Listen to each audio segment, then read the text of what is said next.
So hi mga sismars, welcome back ulit sa ating YouTube channel. So for today's video, medyo kakaiba itong ika-camera test natin kasi hindi ito iPhone at hindi ito Android phone dahil ang ika-camera test po natin ngayon ay ang ating iPad 6th Gen. So i-check natin yung quality ng camera ng iPad 6th Gen. As you can see, sobrang laki po ng iPad na to. So let's go and check the camera of this iPad 6th Gen.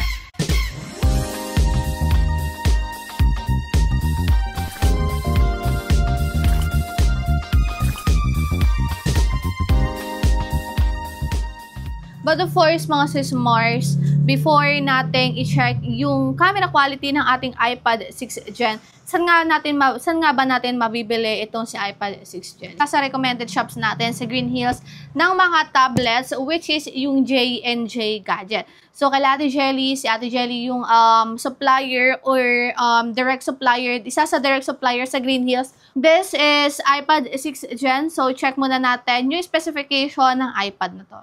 So, this iPad 6th Gen was released way back on 2018.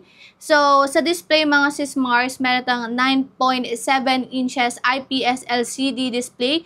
Pagdating naman sa body build ng ating iPad 6th Gen, ang kanyang back details and of course yung frame niya is aluminum. Pagdating naman sa chipset ng ating iPad 6th Gen, ito ay Apple A10 Fusion na merong OS na iOS 11.3. Of course, upgradable to up until iPad OS 17.6. Pagdating naman sa camera nitong si iPad 6th Gen, mga sismars, meron siyang single camera na merong 80 megapixel at sa video resolution nito, cover ito sa main camera niya na 1080p with 60 fps.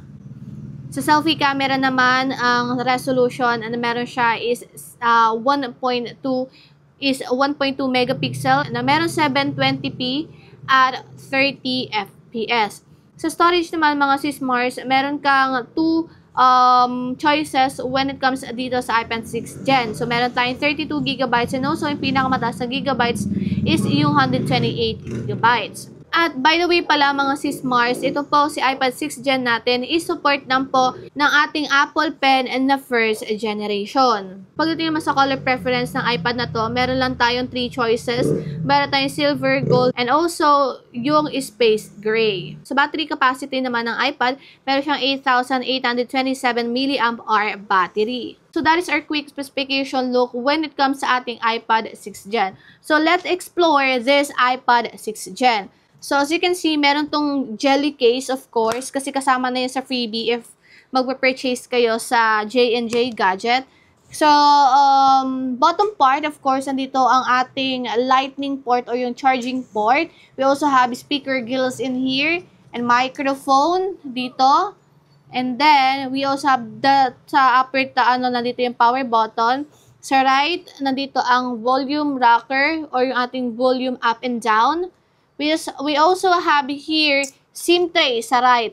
So, again, hindi niyo po pwedeng gamitin yung, yes, nalalagyan po siya ng SIM card, pero hindi niyo po siya pwedeng gamitin pantawag or pang-text. Ginagamit lang po siya for data, okay? So, sa left side naman, wala tayong masyadong details dito. And of course, ang pinaka nagustuhan ko talaga dito sa iPad is yung kanyang Touch ID button, which is, nandito natin yung kanyang fingerprint scanner. So, we have here na napakalaki, of course. Though, yung kanyang zoom in and zoom out is, unlike sa mga iPhone, you have an option to zoom in just like that.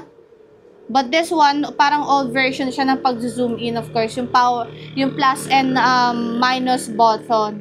Para siyang same ng XR kung paano mo siya i-zoom in. So, yan yung main camera. Sa main camera, meron tayong video dito, which is, meron tayong video dito, meron tayong slow-mo, time-lapse.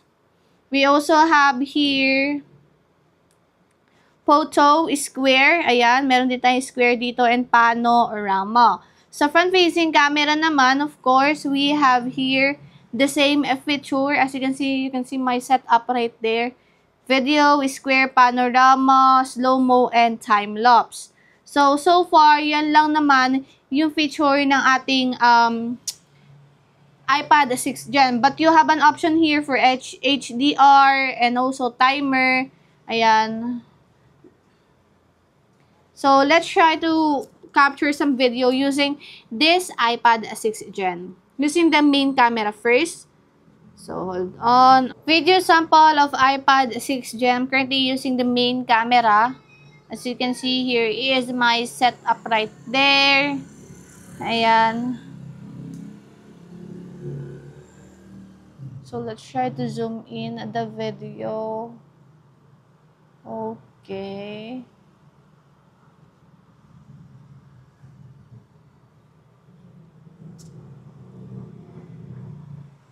Alright, so yan yung ating iPad 6th Gen camera quality. So next thing is, let's try to use the front-facing camera.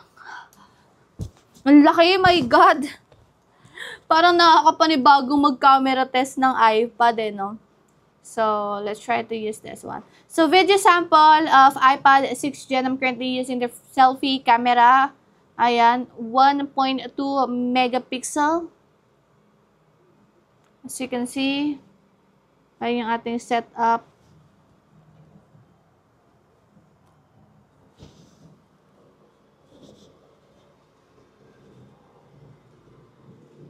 Alright, let's try to capture also some picture using this one.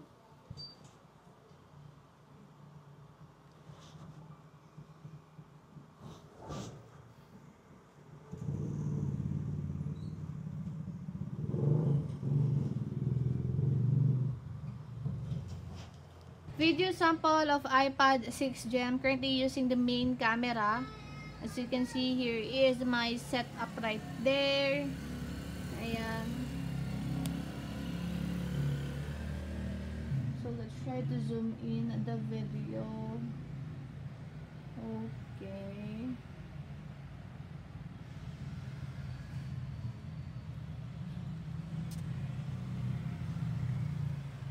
Alright, so yan yung ating iPad 6th Gen camera quality. Video sample of iPad 6th Gen. I'm currently using the selfie camera.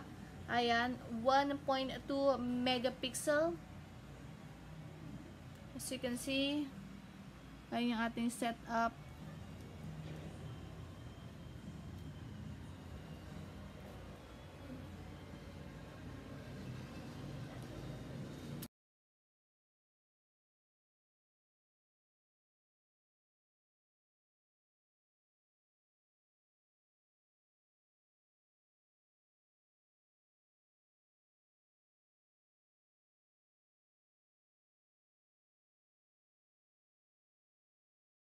So, yun yung camera quality ng ating iPad 6th Gen. So, let's go ahead and proceed giving my own feedback when it comes to camera ng iPad. Pagdating sa camera niya na 8 megapixel, to be honest, ang dami niyang noise. And that is actually reasonable naman kasi iPad naman kasi to.